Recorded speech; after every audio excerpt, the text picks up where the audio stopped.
My name is Robert. I'm a high school sophomore, and ever since spring, I've been living almost on my own due to my dad being transferred for work. The only reason I stayed behind in our hometown is simply because I didn't want to be separated from my friends. My dad understood this, so now he's paying double the rent and sending more than enough for groceries. He also checks in on me with a phone call every 2 or 3 days. I keep telling him that he doesn't have to go to such lengths, but I guess he's just worried about me. My mom passed away when I was too young to remember her, but I've never felt lonely or lacking, thanks to the care and love I've received from my dad. On a particular summer night, after club activities, I ended up staying out later than usual chatting with friends. Although my dad often says, Cook for yourself. Eating out all the time isn't good for you. I was late that day, and there was a TV show I wanted to watch. Plus, I had a craving for a hamburger. So, when I got home, I immediately decided to order a hamburger delivery. I called the familiar burger shop we used to order from when I lived with my dad. However, it had been over a year since I last ordered from there. I eagerly placed an order for my favorite cheeseburger, and about 20 minutes later, the doorbell rang. My stomach grumbling, I hurried to the front door. Here's your cheeseburger set. The cheerful voice surprised me a bit. The burger shop was run by a middle-aged couple, and the one who usually delivered was the lady of the store. But today, standing before me was a young woman. And not just any woman, it was a face I knew very well. Of course, she should recognize me too. But she avoided making eye contact, completed the transaction professionally, and then swiftly left. It's not like I wanted to strike up a friendly conversation or anything. Is it just someone who looks like her? But she definitely looked like Maria. Maria was a classmate from my junior high days. Due to her parents' job, she transferred to my junior high in our second year. Perhaps because she came from a wealthy family, she always had an air of refinement. Always well-dressed, fair-skinned, and subtly beautiful, Maria quickly became popular at school. She had a light complexion and delicate features, which made her stand out. Within no time, Maria became the talk of the school. She was known to have a good personality, and there were a lot of folks who had a thing for Maria. In the end, it seemed like no one actually succeeded in confessing their feelings to her. But, oh boy, I just couldn't understand what all the fuss about Maria was. In fact, I found her kind of annoying. This was mainly because of the way she treated me. Robert's clothes look pretty worn out, don't they? She said this to me back when we hardly even spoke. Well, they're hand-me-downs from a neighbor's older kid. I didn't really care about brand new uniforms, so I was wearing used ones from someone I knew back then. Oh, that's sad. I remember being quite hurt by that offhand comment Maria made. I had never been self-conscious about my uniform until then. It made me wonder, am I pitiful? It made me feel down. However, I thought maybe Maria didn't mean any harm at that time. I decided to let it go, but after that, she seemed to pick on me every now and then. Today, when my dad was dropping me off, I saw you biking here. Robert, do you do that every day? You looked all sweaty. You don't get this problem. It's easy for me. I can help you if you want. Robert, you really can't do anything, can you? Day in and day out, I had no idea why Maria would say things like that to me. But every time she did, I felt belittled by Maria, who was beautiful, wealthy, good at both studies and sports, and popular. I always felt pity, and it made me not want to be around her. Ignoring her hurt, and I was torn about what to do. And then Maria dealt the final blow. Is it just you and your dad at home, Robert? She asked this when we were carrying class notebooks together, as requested by the teacher. Yeah, it is. Honestly, I didn't want to tell Maria. It's not that I felt inferior about it, but I thought she might look down on me again because of it. And just as I expected, it must be tough not having a mom. It means there's one less person to love you, right? Maria said this with pity in her eyes. I couldn't take it anymore. What's it to you? Enough with looking down on me. I get it. You're wealthy and privileged, so just leave me alone. Maria looked completely shocked. I had never shouted at anyone like this before, especially not at a girl. But that's how hard it had become to deal with Maria.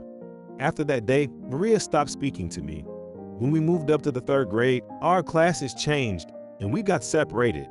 That was it until we graduated. We went to different high schools, so I had no contact with her and almost completely forgot about Maria. Looking back now, I might have overreacted a bit, but I genuinely couldn't feel like I was in the wrong. I had no intention of apologizing and wanted as little to do with her as possible. That was how I honestly felt.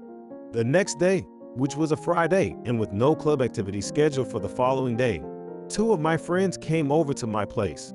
We met up just before dusk and played video games non-stop at my house. Soon, we started talking about how hungry we were. But isn't it a hassle to go out? Let's just order some delivery. One of my friends suggested. Delivery, huh?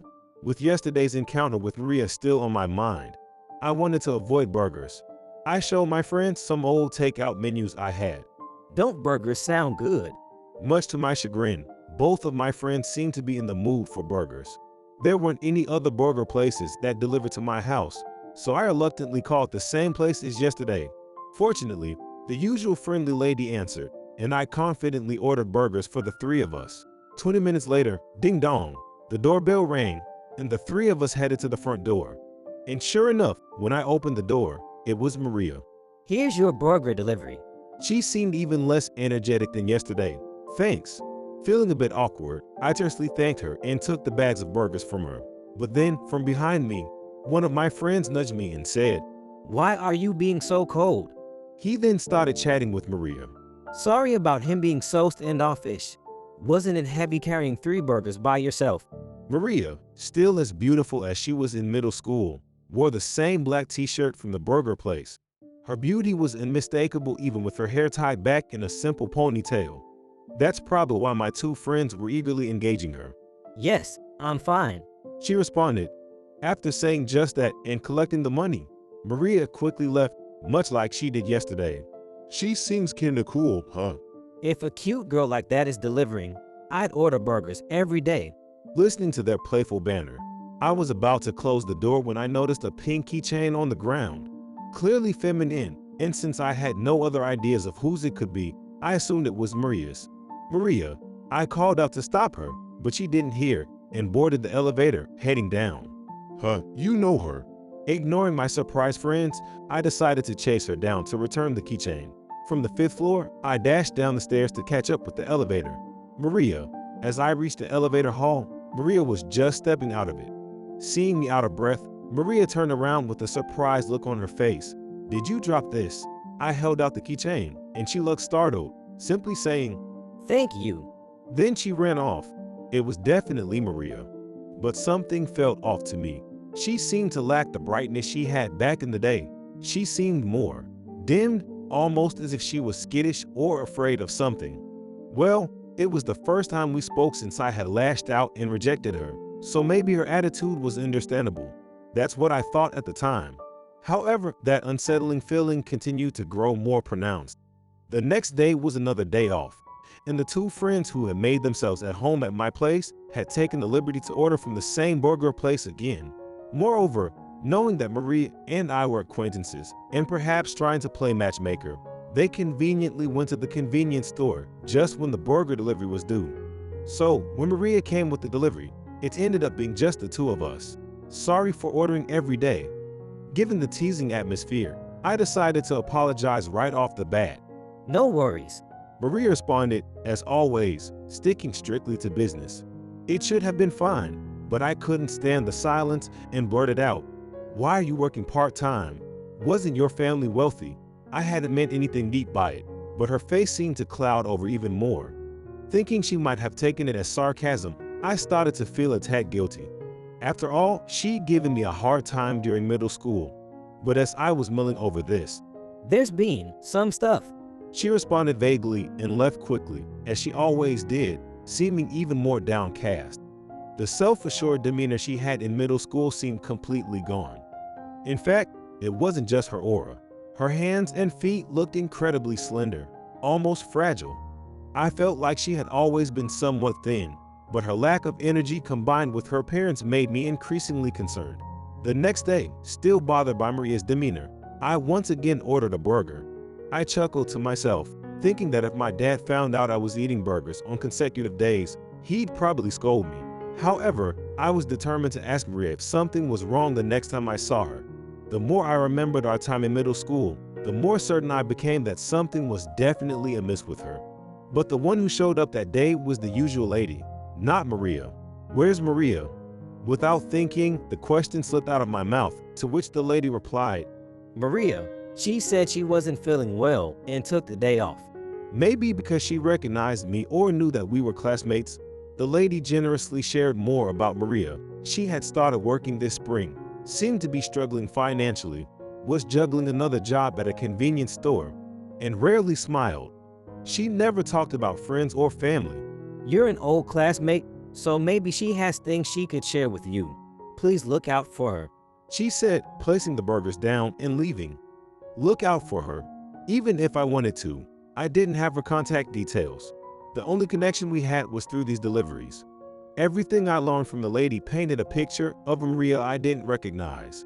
In middle school, she seemed financially well off, enough to throw sarcastic remarks at me. She had many friends, both boys and girls, and would talk about her family with a cheerful expression. She was always bright and bubbly, so much so that her energy often irritated me. And yet, what had happened to Maria during the years I lost touch with her? I didn't think I could do anything about it, especially since we had drifted apart after our argument in middle school. And to be honest, I hadn't completely forgiven her for her actions back then. Still, whether it was out of a sense of meddling or just old camaraderie, I found that I couldn't just ignore her. The next day when I ordered a burger again, Maria was the one to deliver it. But there was something different about her appearance. She was wearing a cap, which she didn't usually wear, pulled down low over her face. "Why are you wearing a hat today?" When I asked, she responded, No reason. Just felt like it. I had an ominous feeling, or rather, I had been considering the possibility for a while now.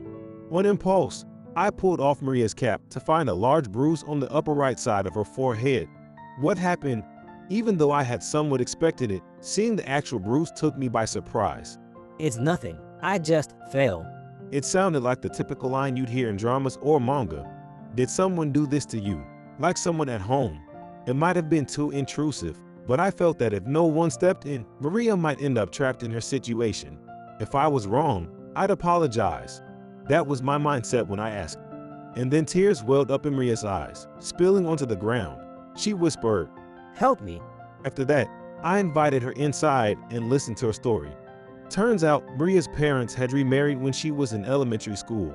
Maria was her mother's child from a previous relationship, and she had two half-sisters from her father's side. The wealth came from her father's lineage, which had been affluent for generations. Until she started middle school, the family of 5 lived harmoniously. But during her second year in middle school, her mother fell ill and had to be hospitalized. With their mother out of the picture, Maria gradually started facing bullying from her sisters.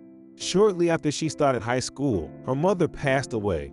After that, the torment from her sisters escalated. Her father turned a blind eye, and over time, he stopped providing for her except for her school fees. Thus, she was working part-time, but she couldn't use her earnings freely. You don't know how to handle money. I'll manage everything.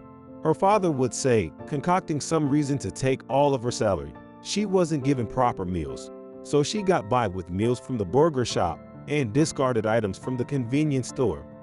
But there were days without even that, and she was often left hungry. She reached a breaking point in this life and expressed her desire to her father about wanting to save money and become independent. However, he retorted, How would it look for me if my high school daughter lived alone?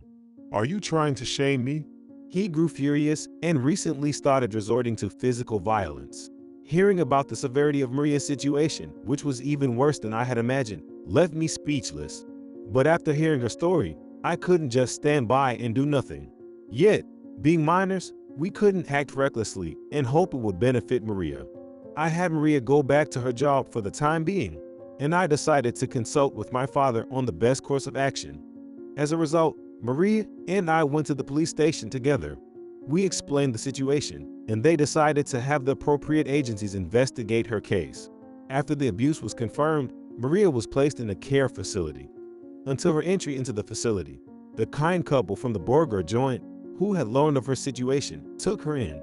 It seemed that little by little, Maria started regaining her cheerful demeanor from before. 6 months went by. I received a call from Maria, who said she had bought a cell phone with her part-time job earnings. We decided to meet up after a long time. Never would my middle school self have imagined that there would come a day when Maria and I would meet like this. As I reached the designated station, I saw Maria dressed in typical high school attire. Robert, She called out, waving at me. It felt strange since this was our first proper meeting since middle school. "Hey, long time no see," I replied. Seeing her face, now fuller and reminiscent of our middle school days, brought a mix of happy and complicated feelings given our past. I wanted to apologize today. That's why I asked you to come. Maria said as we walked along the riverside. "Apologize," I asked in return. Bowing deeply, Maria responded, I'm sorry for the hard times I gave you in middle school. "To be honest, I never expected an apology, especially not now. I had always thought that whatever Maria did wasn't with ill intentions. So I was left speechless for a moment." I never intended to hurt or belittle you. Maria continued. I wanted to be friends with you, but I didn't know how to approach or talk to you properly. Everything I thought, I just blurted out. I wanted to be kind, but I couldn't express it correctly. I didn't realize that my words were hurting you. To think that all those sarcastic comments were a clumsy attempt at kindness and friendship, I couldn't wrap my head around it. But looking into Maria's eyes, I couldn't sense any deceit. And that day, Maria continued, her voice breaking a little. when I mentioned your mom, I wasn't trying to mock you. Around that time, my own mom was in the hospital, and I feared that she might pass away soon. I felt so scared and anxious. When I saw you, I wanted to tell you that you were strong and amazing for handling such a tough situation. But my previous behavior made my intentions. I genuinely regret making you feel that way. Hearing Maria's words made my heart skip a beat. I had misunderstood everything Maria had said, so I hadn't recognized her true feelings. Maybe it was me who hadn't considered her feelings at all. When I realized that, I was overwhelmed with regret for what I had said that day. I should have been the one considering your feelings, Maria. I'm truly sorry. Maria was so surprised by my apology that we ended up saying sorry to each other for hours. Looking at it objectively, it felt funny how we were acting, and in the end, we decided to let bygones be bygones. It's odd, I remember disliking her, but those negative feelings seemed to cloud my judgment. Being around Maria now, I felt so refreshed. Never in a million years did I think we'd end up getting married 8 years later. Not even in high school did I think that. It seems it was different for Maria, though. Apparently, Maria had a crush on me since middle school. Even though she was someone I thought I'd never want to meet again, it was fate's play that brought us back together. Maybe it's because we both had our own scars that our reunion made us stronger together. From now on, I want to make sure our true feelings never get lost in translation. We need to communicate our feelings more clearly.